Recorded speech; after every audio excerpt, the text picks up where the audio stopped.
datos, información y análisis. Lucía Genovesi se suma a la mesa de Mañana Sí.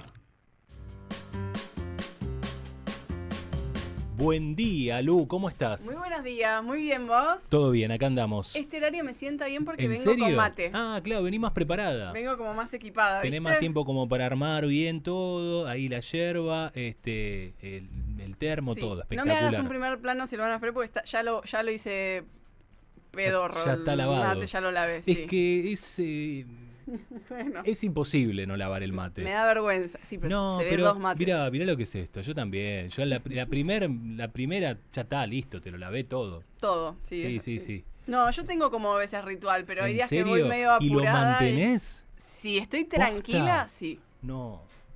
Que no es lo que suele pasar de lunes a viernes. Yo le hago el agujerito todo, pero Claro. viste que el agua después termina yéndose para donde quiere. Tenés que Indomable. llevarlo de costado el primero. Claro, te hago una columna porque vos, entera, si porque vos querés tirás la yerba para un costadito, dejás un hueco, ahí empezás de a poco, pero ya el tercer mate ya te lo Te lavé. tirás del Sí, tercer ya es piso como el que agua, hago, ¿no? Tirada, viste, como la birra, una cosa así, un desastre. Sí, un desastre. es la impaciencia el tema del mate, ¿viste? Que estás haciendo otra cosa y tirás el agua así. No, pero a ver, imposible. Bueno, Acá estamos. acá estamos para hablar de universidades un Bien, poco. tema Hoy abordaste caliente. el tema. Sí, bueno, es muy de mate la universidad. ¿Quién no fue a cursar con mate Claro, obvio. en la mano? Bueno, lo cierto es que hoy es un tema muy caliente. Vos bien lo abordaste durante todo el programa. Hoy a las 15:30 horas arranca la convocatoria Sí. para la movilización que se va a estar dando, convocada por las universidades nacionales. Más de 50 universidades nacionales convocaron a esta movilización. Y hay un montón de cuestiones que no sabía ni por dónde empezar, porque tenés el ida y vuelta con el gobierno, tenés el tema presupuestario, tenés el tema de quién controla las universidades. Claro. Porque de hecho ayer decía, bueno, fondos, pero también auditoría, decía el gobierno, también hay Seguro. que auditarlas.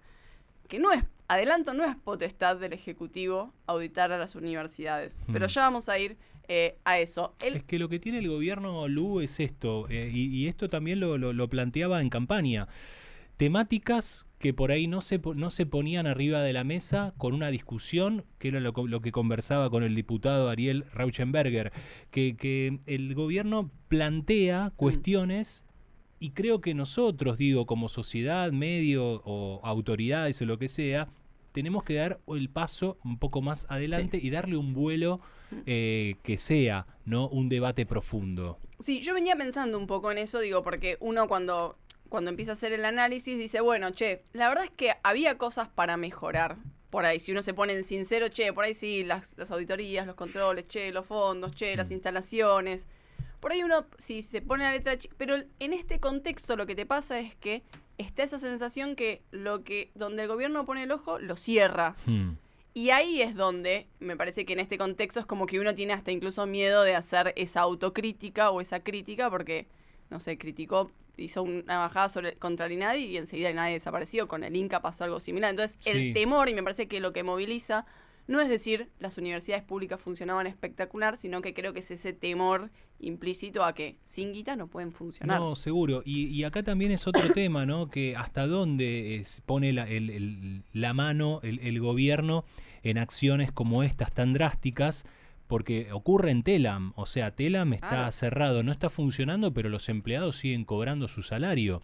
Entonces, ¿hasta qué punto es esta acción? Si es más que nada una acción mediática, una bomba de humo, o realmente hay una decisión política de raíz sacarlo y eliminarlo automáticamente. Exactamente. Bueno, lo cierto es que el conflicto y el origen de esto, y lo vinimos tratando, y yo sé que en este programa se trató mucho, es el tema presupuestario. ¿Qué pasa? La administración pública en general tiene un presupuesto extendido. Fines del 2023, nadie le aprobó el presupuesto a Alberto Fernández, o en realidad el Congreso no le aprueba el presupuesto a Alberto Fernández, ¿qué hace? Se prorroga el 2023. Exacto. Que es el que está vigente. Un presupuesto 2023 que se pensó y se terminó de diseñar en 2022. Claro. Digo. Con proyecciones económicas muy diferentes. Absolutamente. No recuerdo si era un 60% de inflación, ¿puede ser? ¿O más menos? Más menos. Claro. Más menos. ¿No? 60% de inflación. Y el último año el porcentaje interanual te da arriba del 200, tomes el mes que tomes. Total. Como piso el 200. Entonces, ahí ya tenés un problema, digo, tenés un presupuesto que está pensado en 2022 Claro. y que contemplaba el 2023. Hasta ahora las únicas medidas que tomó el gobierno para modificar este presupuesto fueron muy pocas. En el paro que se había dado en marzo, ante la situación de paro de universidades nacionales, el gobierno dijo, bueno, no, esperen, les doy un aumento del 70% del presupuesto. Cuando escarbabas, era el 70% del presupuesto de todo lo que tenía que ver con gastos de mantenimiento, digamos, que representaba solo un 5% del presupuesto, digamos. Entonces, o sea, en la torta era muy poco. Era muy poquito lo que impactaba, solamente de gastos administrativos, ahí está. Entonces no era un aumento del 70% del presupuesto, sino que te aumentaban el 70% de un 5% de tu presupuesto. Claro. Que eso encima no se terminó efectivizando. Recién se efectivizó en la jornada del día de ayer, que el Ministerio de Capital Humano, del que depende la Secretaría de Educación, dijo, bueno, hacemos efectivo ese desembolso y además les prometemos otro para mayo. Veremos qué es lo que sucede, pero sigue siendo insuficiente porque siempre están hablando de ese porcentaje del 5% que son los gastos operativos, cuando la mayoría de los gastos de las universidades son sueldos a personal docente y no docente. Y no docente, claro. Exactamente. Bueno, la educación pública es un derecho y auditar es una obligación, salió ayer en el comunicado del Ministerio de Capital Humano. ¿Quién tiene que controlar a las universidades? Tienen un control interno y un control externo. Pero por definición las universidades son autárquicas y autónomas. Es decir, que las universidades toman decisiones de cómo elegir a sus representantes, quiénes son sus representantes. Cómo utilizar el presupuesto, y lo que sobre sea. todo, cómo utilizar el presupuesto. No es potestad del Poder Ejecutivo controlarlas. El único organismo externo que tiene la potestad de controlarlas, tiene la potestad y tiene el deber de controlarlas, es la Auditoría General de la Nación.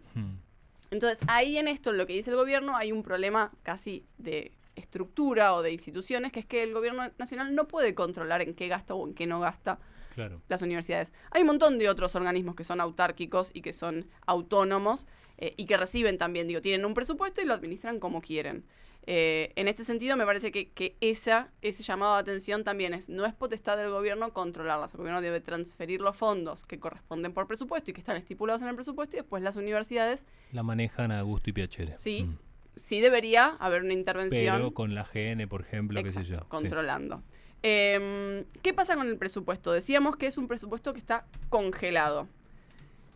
Vamos a una proyección. Si uno toma una proyección de lo que es el relevamiento de expectativas del mercado que publica el Banco Central de la Argentina, y vos estirás la inflación para todo 2024 y haces copiar y pegar. Vos copias todo lo que hizo la ejecución presupuestaria del 2023 en el 2024 y le aplicás la inflación que marca este relevamiento que hace el Banco Central, te da que a este año las universidades necesitarían 4.7 billones para mantener lo mismo que hicieron en 2023.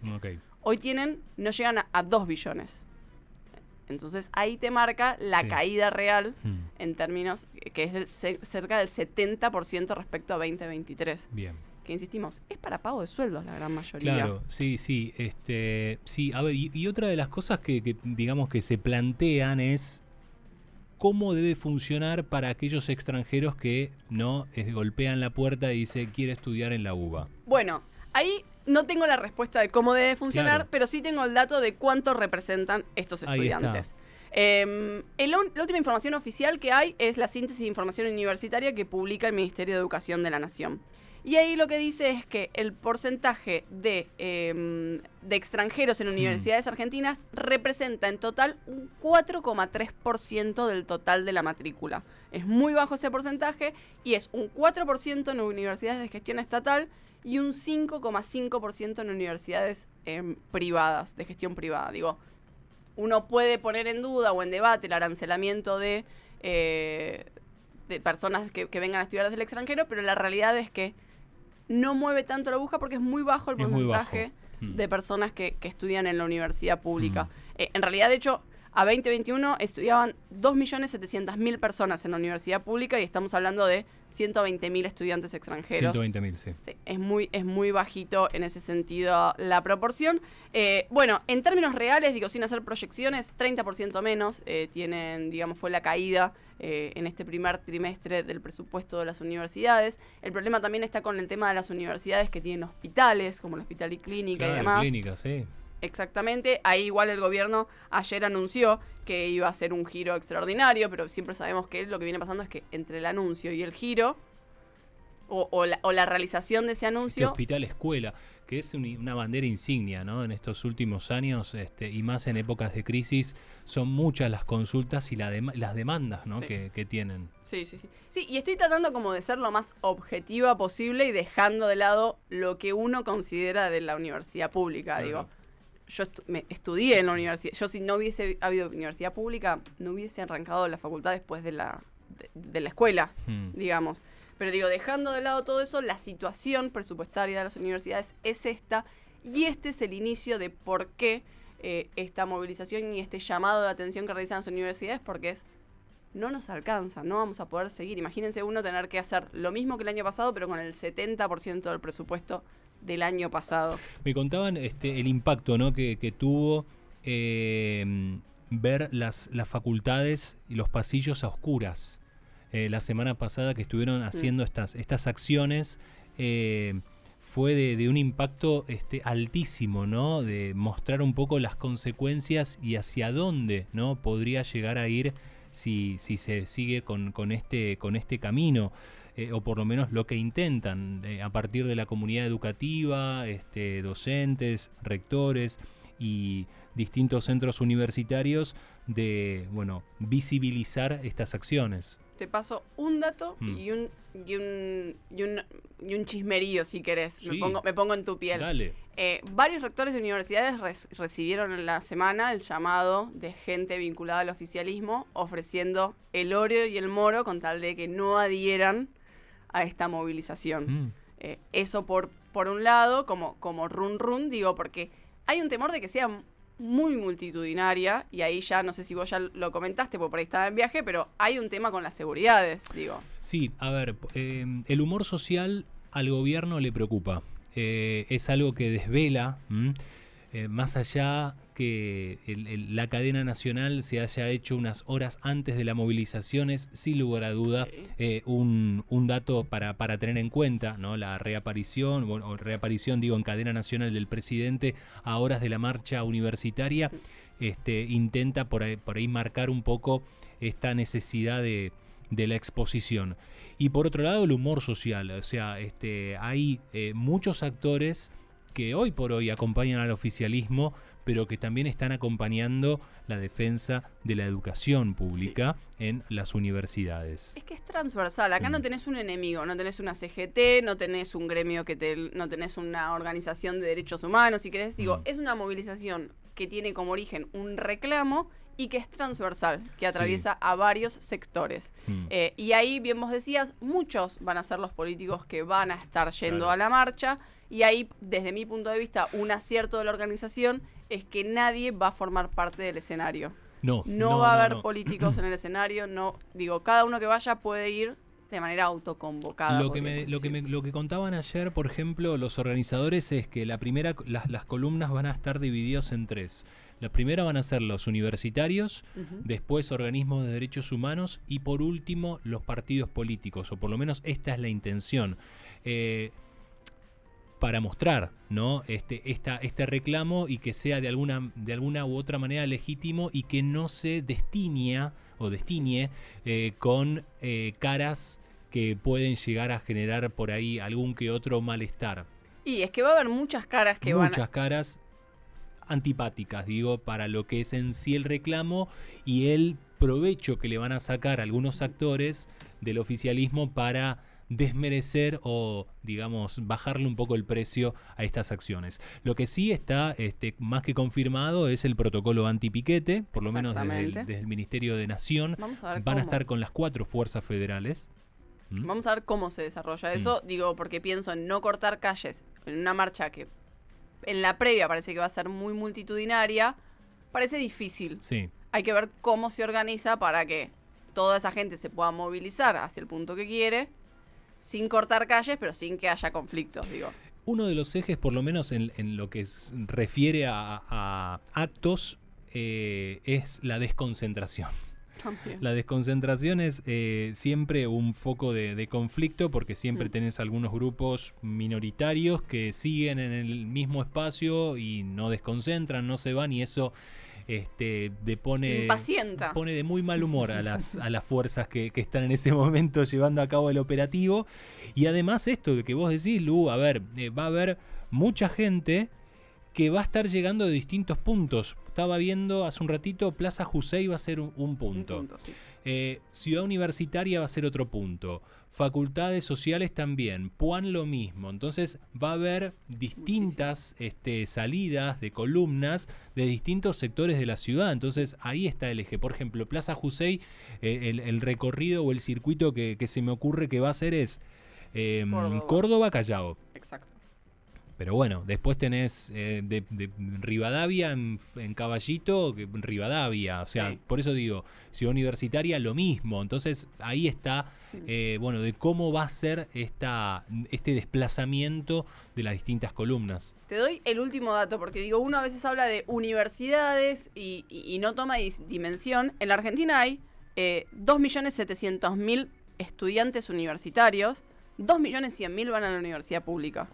Digo, es realmente la gran mayoría de las personas que asisten a la universidad van a la universidad pública. Entonces, me parece que ahí también es que toma dimensión esto, porque no solo hoy son estos 2.700.000 estudiantes, sino que son todos los profesionales que pasaron por esa casa de estudios. Gran parte son los que también se van a movilizar de alguna u otra manera para defenderla, si se quiere, para defender esta cuestión, este reclamo presupuestario. El epicentro va a ser el Congreso Nacional, el epicentro va a ser Plaza de Mayo, pero también va a tener casi de manera simultánea en distintos puntos del país. Sí, en casi todo el país, porque son muchas, o sea, hay una universidad prácticamente por provincia y son muchas las universidades, o sea, son casi todas las universidades que adhieren. Entonces todas se ocuparon de generar, digamos, una movilización en cada lugar donde estén ubicados. Sí, de traccionar absolutamente todo. Exactamente. Así que bueno, veremos qué es lo que ocurre y principalmente que se desarrolle con tranquilidad. Sí, señores, Con tranquilidad. sí, señores. Lu, el jueves. El jueves nos la cita. encontramos. Un Dale. placer. Igualmente. Lu Genovesi pasaba por Mañana Sí. Nosotros ya cerramos esta edición, este programa de día martes. Muchísimas gracias, Mica Ledesma, en la puesta en el aire. Uriel Friedman, Gonzalo Pérez Troyano en la producción. Nos encontramos mañana a las 9. Chau.